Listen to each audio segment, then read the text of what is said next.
ভাই গো, একটা কথা কইতাম গো ভাই। বিদেশে আইছি, কাম কাজ করি, খুব ভাল লাগে। কিছু শয়তানের ভাই চলতে আছে, আইবো একটা সামান নিব, আর নিয়ে ভাই সব কসলাই বসলাই তুই যাবি গে গো ভাই। এটা মনে করো যে আমরা অনেক ধৈর্য ধরে কাম করি, মার্কেটে কাজ করা মানে অনেক ধৈর্য ধরে।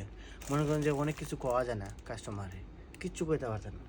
যদি আমি বালা কই তো হেতা বুঝবো উল্টা, যদি কই খারাপ তাহলে বুঝবো হেতা বাউ, এরকম আর কি।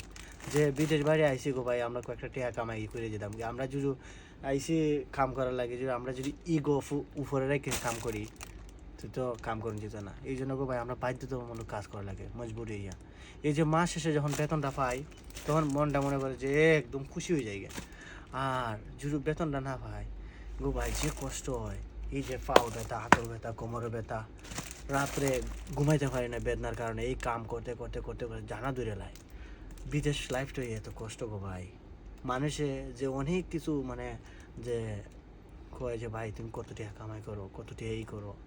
আরে মানুষের কাছে বলবো কি তা, মানুষে এত হিংসা হয় যে গো ভাই, কিছু কিছু কথা মানুষের মনে হয় আমার বলার মতন ভাষা নাই। যে কিছু কিছু কথা কইব মানুষের কাছেও, যে মানুষের কাছে প্রকাশ করলেই মনে করলেন তার কাছে কোনো জিনিস শেয়ার করে মানে যেটা কিনে নিলোগে নিয়ে আবার এই জিনিসটা আবার অন্যকে প্রকাশ করবে।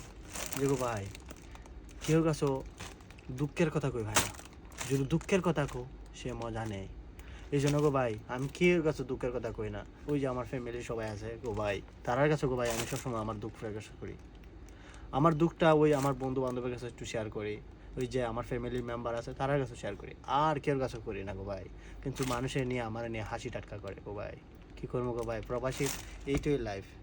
এই লাইফ কেউ দেখাইবার মতন না, একমাত্র আল্লাহ ছাড়া। গো ভাই সবাই ভালো থাকেন, আল্লাহ হাফিজ।